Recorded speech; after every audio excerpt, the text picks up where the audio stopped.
For those of you who are joining us online, thank you so much for being there. And for those of you in the rooms, I just pray that as we spend more time together today, that there will be a sense of appreciation for the great things that God has done for us in our lives. So if you've been here in the past couple of weeks, you know that we're going through a series and we're talking about end times. And last week, the message was entitled Step Up Church. Really important message because it helps us to understand ways in which the church can get the message wrong. And when the church does get the message wrong, sometimes the consequences of that are really, really dire. Could even lead to people suffering and being persecuted. So if you didn't get an opportunity to hear that message, please, it's on our online platforms. Please do go online and just listen to that and be strengthened and encouraged by that message. And so as we continue in this series and as we continue recognizing that we've been in the last days for a long time, I'd like to talk about the soul journey in the last days. You see, we're sojourners. And when I say sojourners, what I mean is that we are temporary residents here on planet Earth. I don't know if you've ever been on holiday somewhere, a holiday that you really enjoyed. You went to a place that was beautiful scenery and you just had a relaxing time and you felt like when it came to the end of the holiday that you didn't want to go home, that perhaps you wanted to extend it for another day or two or a week or maybe even a month. Sometimes you go on holiday and you feel like, man, I don't know why I live where I live. I should be living here. And I'm afraid that sometimes we might feel that way about life as we go through life. I'm afraid that we could feel that life is so good here on planet Earth that the idea of dying and moving on, going back home, might be something that we're not so sure that we want to do. And I would like to just help us to get to see the reality of what God has done for us. But as we go back to the idea of last days, let's recognize that we have been in the last days for a long time. Remember in Acts chapter 2 when the Holy Spirit came down, where you had a group of people who were filled with the Spirit. They had tongues of fire just resting on each one, and they started to speak in tongues, and they were proclaiming messages of God. And the people who heard this were amazed because they could hear in their own languages what these people were saying. And there was a group from diverse nations. And so some said, no, I think these people are drunk. Because I don't know why, but sometimes there is this perception that when you're speaking and somebody is drunk, that person understands what you're saying in his or her own language. I don't know, but that seems to be the thought pattern that they're struggling with. And Peter gets up and he says, no, these people are not drunk as you suppose. This is what the prophet Joel said was going to happen. And he quotes from Joel. In the last days, God says, I'm going to pour out my Spirit on all mankind. Your sons and your daughters will prophesy. Your young men will see visions, and your old men will dream dreams. And so he was declaring, hey, it's the last days, and what you're seeing happening is what God said was going to happen in the last days. Remember in Hebrews chapter 1, where he's saying in verse 1, he says, you know, in the past, God spoke to our fathers in a lot of different ways through the prophets, but in these last days, he has spoken to us through his Son, who he has appointed heir of all things. We've been in the last days for a long time. And as we consider the end of it all, we need to recognize that everything that is here on earth is going to be burned up. And as Peter talks about this, he describes what that is going to look like in 1 Peter chapter 3. In verse 11, he also goes on and he asks an important question. He says, since everything will be destroyed in this way, what kind of people ought we to be? And then he says, you ought to live holy and godly lives as you look forward to the day of God and you speed its coming. And there's a sense in which we speed up the coming of the day of the Lord, but I don't want to get sidetracked. I just want to say it's important that we live holy, godly lives at this point in time. He goes on in verse 17 where he says, since you call on a Father who judges each person's work impartially, live your lives as strangers here in reverent fear. And sometimes the idea of being a stranger in a place is also daunting. We have this concept in which people get to be afraid of strangers or foreigners, and they turn on them and they attack them. But we need to recognize, as much as we love to identify with and be a part of the people who are around us, we are, thank you, my gay Tobbs, we are who God says we are.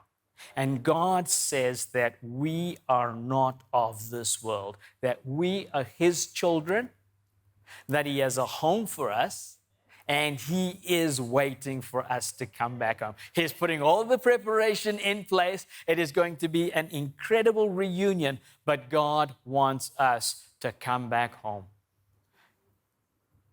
We are aliens.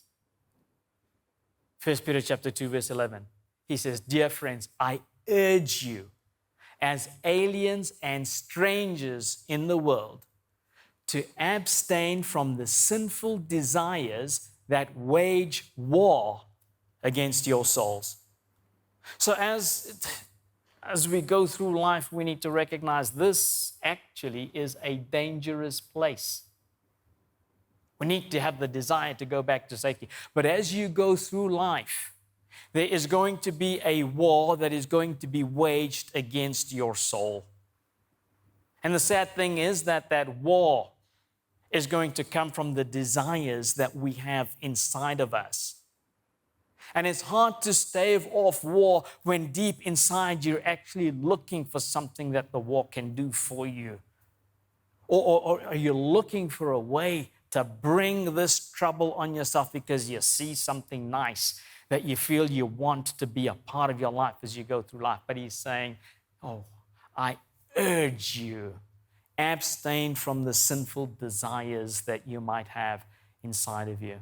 And as we think about that, I'd like us to think about Abraham's journey. You see, Abraham is a person who left his home in Mesopotamia and in Babylonia, and he was obedient to the call of God, and he went to this land. He took a journey to the land that God was going to give to him. And when you read Hebrews chapter 11, Hebrews chapter 11 describes what faith is, and then it goes on to describe the incredible things that people, ordinary, normal human beings like us, with the weaknesses that we have, were able to accomplish great conquests because they have faith in God. And he talks about Abraham in Hebrews chapter 11. And he says about Abraham that by faith, he made his home in the promised land like a stranger in a foreign country. And it goes on and it says, he lived in tents. That his sons, Isaac and Jacob, also lived in tents, and they too were heirs with him of the same promises. Here's a promise of God. I've got something great for you.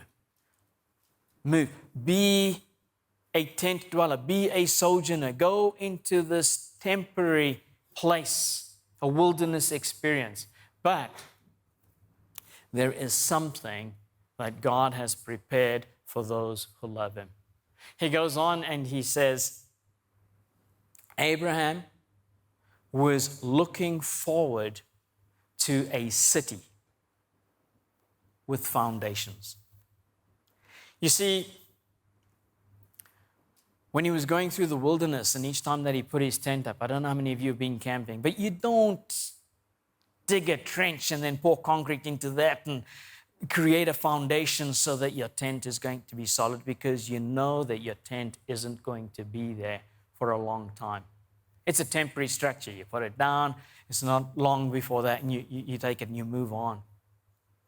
The city that God is calling Abraham to has got foundations. It's different from the tent existence that he is experiencing. He never really settled down. He just moved on from place to place. And we need to be able to identify with Abraham in this sense. And it's not so much that we erect tents as it is that we are tents. The Bible actually says to us in 2 Peter chapter 1, verse 13, Peter says, I think that it is right to refresh you as long as I live in the tent of this body. Okay? He's going to remind them how to live in the promises of God while he's in that tent. So I'd like you to look at your neighbor and say, nice tent. Okay? But that is not permanent. In 2 Corinthians, in chapter 5, the Apostle Paul is anticipating a time where we leave that tent behind. And here's how he says it. He says, now we know that if the earthly tent that we live in is destroyed, we have a building from God. It is an eternal home in heaven, and it was not built by human hands. I like to do different projects and just do it myself. And sometimes I probably shouldn't, because if I examine my work closely, it doesn't matter which project that I've done. If I look at it very carefully, I will be able to see an incredible number of flaws, bad workmanship, things that just didn't go right in the process. But when God builds stuff, you can expect something completely different. And this project that God has prepared for us is so good, and he wants us to be there so badly that he'd be willing to die for us to be able to get there. It is incredible what God has prepared for us.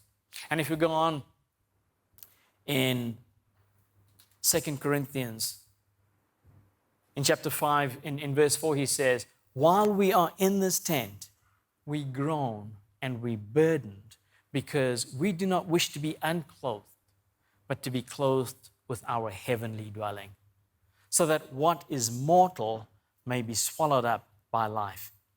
He's saying that it's hard sometimes as we go through life, and the experiences that we get from the body sometimes, where you have these aches and pains and the body isn't able to do what it was able to do a long time ago, and you just go on through life, you recognize life in the tent can be difficult.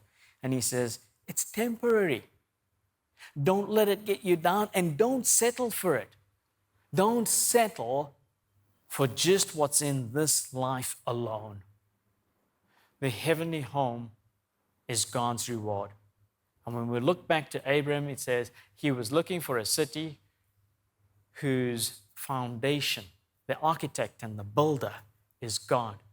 In Hebrews chapter 11, verses 9 and 10, it says, by faith, he made his home in the promised land like a stranger in a foreign country. He lived in tents, as did Isaac and Jacob, who were heirs with him of the same promises. So let's just remember that. Let's remember God has got something that is great, and he wants that for us. Abraham's life was intended to be for the benefit of those who would be his children, children of Abraham by faith. He wanted us to learn from the legacy of his life. And his faith experience is a journey. It's a journey that grows. It's something that perhaps we can identify with as we struggle. But here's a piece of clip art that I was looking at, and it sort of reminded me of Abram. There was this thing that says, the one who plants trees knowing that he will never sit under their shade has at least started to understand the meaning of life. And it's important for our lives to be a legacy for people who are going to come after us to be able to benefit from the faith walk that we have. And as we understand Abram's faith walk, he is 75 years old.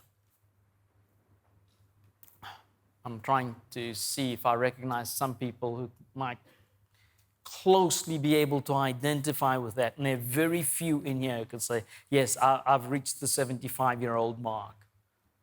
But that was the beginning of his call at age 75. And in those 75 years, he and his wife have been trying to have children, and they don't have a child. But God appears to him and says, you are going to have descendants as numerous as the stars that there are in the heavens. And he's excited about this, and he goes on this journey. But years and years into it, he gets to a point of discouragement where in a session with God, he's got a complaint. He says, God, what can you do for me? I don't have an heir. And Eliezer of Damascus is going to inherit my goods. And for me, this is a difficult thing. I can't identify an understanding with what's troubling Abram. He's got camel and goats and sheep and tents, and he's wondering who is he going to leave all of this stuff to. And it's a grave concern, and he's worried that Eliezer of Damascus is going to get all of this stuff. But God comes through and God reassures him. He says, Abram, look at the stars. Your descendants are going to be as numerous as that. And he walks away from that with a sense of reassurance, but time can sometimes take that reassurance away. And sometimes the hardship of life as we go through maybe a COVID era or something like that, we get to feel like Abraham. Okay, I don't think God is going to come through for me, and I think I need to take matters into my own hands, and I think I need to tackle this thing my own way. And we need to be very careful about that. When Abram is 99 years old, I'm not going to look around. I don't think there's anyone in our congregation that age. When Abram is 99 years old, God appears to him again, and he says, I'm going to be back here next year, this time, and your wife is going to be holding a baby in his hands. And he thinks it's a joke. He laughs. Sarah laughs. It's like, whoa, that's amazing. But come the next year, I've got a child, and his name is Isaac. Let me tell you that this experience did something for Abram. One, it gets him to understand and recognize and be able to teach us that the God that we serve is faithful. His time might not be our time, but when he says he's going to do something, he is going to get it done. So sit with your struggle. Continue to sit with it and allow it to do for you what God would like your struggle to do for you. It is going to build endurance, it's going to build character, it's going to put you in a mansion at some stage down the line. So go through what you need to go through. You know what? It wasn't shortly after that God came to Abram and he says, I want you to take your child and I want you to put him on an altar and sacrifice him. Now, if you've been waiting 25 years for a child and then someone says, okay, now it's time to sacrifice that child, that would be a hard thing to do. But Abraham did it. He took the boy and they went up Mount Moriah and he went to the altar and he put his child on the altar. He pulled out his dagger and he was going to kill his child. And God told him not to. Like, wow, Abraham, you have come to the point. Hebrews 11 talks about this. He says, Abraham knew he was going to see a miracle, that God was going to raise his child back to life again. The level of his faith and expectation had grown because he knows when God speaks, it is a good, loving God. When he says your descendants are going to be as numerous as the skies in the heaven, even if you kill him, God is going to bring him back to life again. God is faithful. We need to recognize that. You know what? If Abraham was 76 years old and he had a child and God said, Abraham, I want you to sacrifice that child, I think there would have been a debate here. Abraham would be saying, I don't think that's the voice of God. God wouldn't be asking me to do things like that. But now he's at the point where he says, I know who my God is. And when he says I need to do something, I just need to do it. And I need to trust that he knows more about my life situation and the future than I know myself. And as I think about that, I recognize that my tent is getting old. I know that because it's getting soft in the middle and it's aging. And I'm not able to do some of the things that I used to do before. Can't run as fast or as far, and it's okay. I've been told that aging isn't for softies, but I'm motivated to carry on and to maintain the faith that I have in God because He has got a resurrection body. He's got different resurrection bodies for different people, and in accordance to the way that you live your life, God is going to give you a body. So I can eagerly anticipate this new heavenly body that God has prepared for me. And as I think about that, I need to recognize that we can also learn from the life of Moses. See, Moses grew up in a palace. I mean, he was surrounded by luxury and he had the experience of the good life. And I'm suspecting that at some stage along this journey, his mother would have come and told him. I think when he was young, you know how we tell our children that, oh, you were brought in by the stork and little stories like that. Some parents tell their children that. I think the story that Moses got was, the Nile God gave you to me. That I miraculously pulled you out of this basket as a gift from the Nile God. But later on, he would get to understand his identity, his human identity, that he was one of the Hebrew babies, that he was rescued, and that now he's living in this place. But he is not a true, fully fledged Egyptian. I know some people go through struggles in life. In the course of last week, I was talking to somebody who was struggling because at some stage when he was doing matric, 18 years old, and his mom called him and said, there's something that I needed to tell you.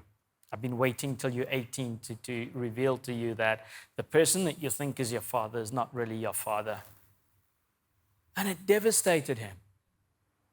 He felt like his mother had lied to him all his life. It created a relationship barrier between the two of them, and it was really, really hard. And he wanted to know who's his real dad, and he wanted to know who his true identity is, and it was a struggle for him. But when I go back to just faith in God and recognizing, I love the song that we were singing. I am who God says I am. And yes, I do have an identity that says I am the product of my parents. But my true identity, I am a child of God. He is my Father, and I may have gone astray in the journey of life, but He has called me back home, and He wants my soul to be on this journey where the direction, the destination is to be reconciled with my Father in heaven, be at home with Him. Identity sometimes gives you meaning and purpose, and when you recognize God as your Father, Moses, who is 80 years old, when he got to receive the call of God, and he had meaning and purpose to his life. And I love what it says, because when he was 40 years old, in Hebrews chapter 11, talking about Moses, it says, he chose rather to suffer disgrace with his own people than to enjoy the pleasures of sin for a short period of time. And as we think about Moses making that choice, that he needed to move out of the luxury of the palace, I'm sure there have been great benefits that he would have received. And that as he looks at those slaves who are working out in the heat of the sun, there are things that they are doing that make it possible for him to have this wonderful existence. But he looks at that and he feels like, I would rather suffer disgrace for the sake of Christ, because that is of greater value than the treasures of Egypt, because he was looking ahead to his reward. So sometimes as we face temptations, we go through life, we feel like, and maybe even convince ourselves, that sinning is the right thing to do, whatever the situation is. And it may be in the business that you are, and you think like, if I did this, then it would be really, really good for my business. And sometimes between what looks good and what sounds good isn't really what God wants you to do. The good thing isn't always necessarily the God thing.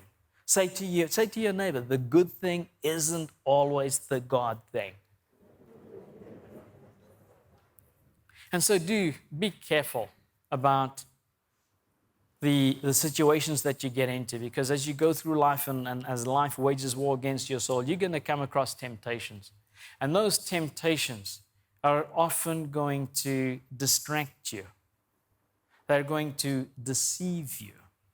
And somehow it is going to result in division from God. I want to talk to you about the parable of the crocodile. You probably haven't heard this parable yet. It's not one of the ones that Jesus taught. It's something that happened a long, long time ago when crocodiles could talk. Okay? Now, we're okay with talking birds and talking donkeys, but talking crocodiles, no, we don't trust them. So here's this man, right? And he's got his horse, and they're going through a desert area, and they come across a crocodile. And he sees it, and he recognizes danger, and he tries to keep his distance. But the crocodile calls out to him, and he says, help me. And so he thinks, there's no way I'm even going to come close to you, let alone help you. And the crocodile says, I'm dying. And deep down, he thinks, that's okay. But then the crocodile appeals to his nature and says, you're a human being. You're supposed to be good-natured. You're supposed to recognize the value of life. You cannot leave me here in the wilderness. Help me. And this crocodile is so persuasive that not long you see a crocodile on top of a horse. A man who was riding through the wilderness is now walking, and he's on his way to where the water is. And when they get there, and he gets the crocodile off the horse and he puts it at the river's edge, and now he recognizes, okay. And the reason that the crocodile left the water was because it was looking for food to begin with. So let it go back into the water. The crocodile says, please put me in the water. And he says, no, that's dangerous. I don't think I want to do that. And then the crocodile again appeals to logic. Like, do you have any idea what you are going to look like and what your horse is going to think of you? If you've gone through all of the trouble, the sweat and the journey, you brought me right to the edge of the water so I can die here. What kind of a person are you anyway? And it gets to him, and it's not long, and you see the man is in the water with the crocodile, and the crocodile is saying, deeper. When it was in the wilderness, the crocodile was saying, please help me. Now the crocodile is saying, deeper. And the man is saying, I don't think that it's safe for me to go any deeper. He says, yeah, but that's where the food is. I mean, you could either take me to where the food is, or you could be the food. Well, what's it going to be?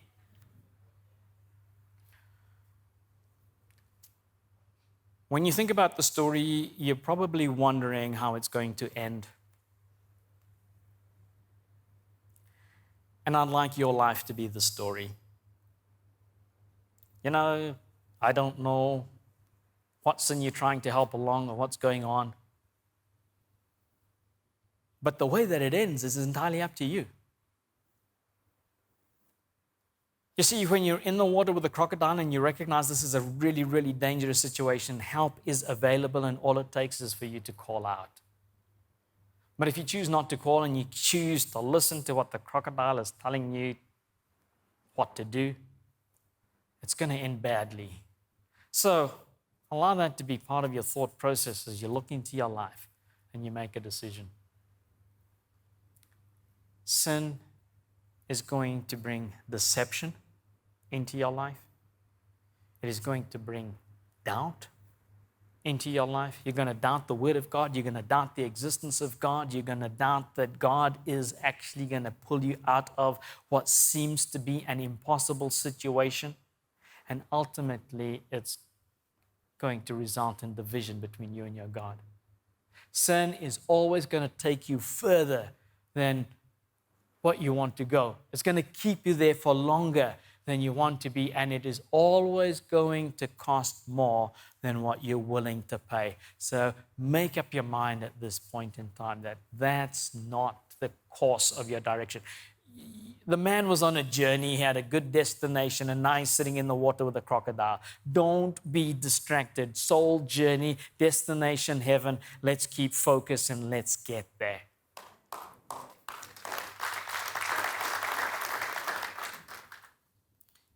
Don't try to compare this life and the sacrifices and the struggles with eternity. The Apostle Paul in Romans 8:17 says, I consider the trials of this life not worthy comparing to the reward that God has got for us in heaven. And so we're called to make these choices between sin and life. And we need to recognize that God is calling us to an inheritance that can never perish, spoil, or fade. It is kept in heaven for us, and that needs to be the direction of our lives. Heaven is our true home, and God has got this city for us. And so He calls us to be ambassadors. Turn to your neighbor and say, you are an ambassador of Jesus Christ. An ambassador is a diplomatic agent of the highest rank. He's accredited to a foreign government or sovereign, and he represents his own government and sovereign. So an ambassador is really an important person. Normally, you've got a temporary assignment, and you recognize, okay, we're just going to be in this country for a short period of time, but our job here is to represent our own country and to be of service to the people in the country that we're in. And so as an ambassador of Christ, sometimes ambassadors can do shameful things. They've got this thing that they call diplomatic immunity, which means that when they're doing things that they shouldn't be doing, they can turn to a police officer and say, oh, you can't arrest me. I'm above the law of your country, and I've got diplomatic immunity. And sometimes they abuse that. And we need to be careful that we as Christians don't get into that same vein where we're saying, oh, you know what? My sins are covered by the blood of Jesus, so it doesn't matter how I live because Jesus is going to forgive me, and tomorrow everything is going to be okay, and you can't arrest me for the way in which I live my life. We've got to be very, very careful that we don't take advantage of our diplomatic status as ambassadors of Christ. There was a time where being a Christian was a very popular thing, and people used to look at Christian ambassadors and have respect for them. But there are places in this world where Satan has established strongholds, and people who are Christ's ambassadors are under persecution, and they go through extreme struggles in order to maintain this faith life that they're living. And so it's not necessarily going to be easy, but we always recognize that we need to stick with our mandate, and God has got a reward.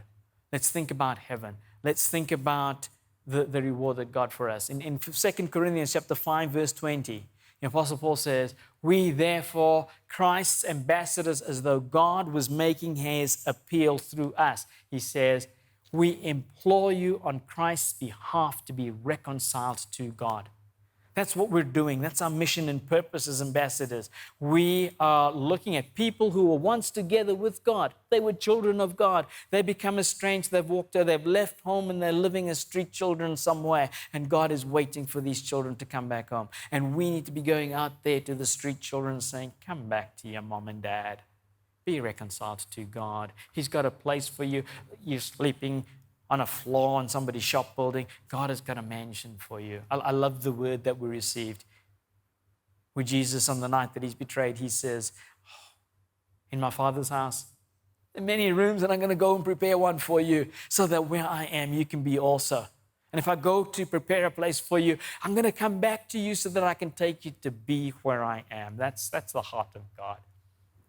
So let's reconcile people back to God. The earth is the Lord's, everything in it. And let's also think about this heavenly city, this city with foundations that God has prepared for us. We're looking forward to that. Abraham was looking, he was anticipating a great city whose architect and builder is God.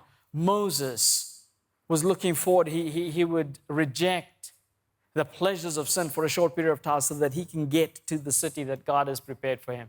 And Hebrews chapter 12 and verse 22 says, you have come to Mount Zion, the heavenly Jerusalem, the city of God. You have come to thousands upon thousands of angels in joyful assembly, the church of the firstborn whose names are written in heaven. And when he says firstborn, he's talking about the individuals. You are that church. Your name in heaven. You need to be on a journey back home. This is what God has intended for us. And we can understand the transition when you move from tent into house, because, man, I love camping, but don't leave me in a tent for a month or more. I can't handle having to live in that confined space over a long period of time and having to go over there if I need to take a shower. But the one thing that we can't understand is the transition from this tent to the home that God has prepared. We can't understand that. I love the way that he says it to the Corinthians when he says, eye has not seen, ear has not heard. It hasn't come into the mind of the human being. You can't understand the things that God has prepared for those who love him. And when I say those who love him, I know I'm talking about you. It's something that we can't understand. We're going to get this incredible, amazing heavenly body. May I ask the worship team to please come up? And can I ask that we stand up? You know, James asks this one question. He says, what is your life? Your life is just a mist that appears for a little while and then it vanishes. Let's not give up eternity for this temporary experience that we're having. We're sojourners. We're like Abraham. Jesus has prepared a permanent dwelling for us, that he calls us to be ambassadors so that we can get his children back into his family, and he wants us to experience the joy of the heavenly city. So if you're online and somehow your journey has been derailed, if you feel like life feels like you're battling with a bossy crocodile in a river, and you feel like you can get eaten up at any point in time, you can call out. God is just waiting for that call. He wants to step in and just make it completely different. He wants to be your real father. He wants you to be able to say, I know who I am. I'm a child of God and I'm going home. So if you do feel derailed, please do call that helpline. But also our ministry team is going to be outside. If there's anybody who feels like, you know, you need somebody to just pray with you, to get you back on track, to get you focused, and to get that crocodile out of your life, then the ministry team is going to be there. We'll pray. And you will see God come through in ways that you will never understand. He's going to wait long enough for you to know when it does happen. Only God could have done this. God bless you.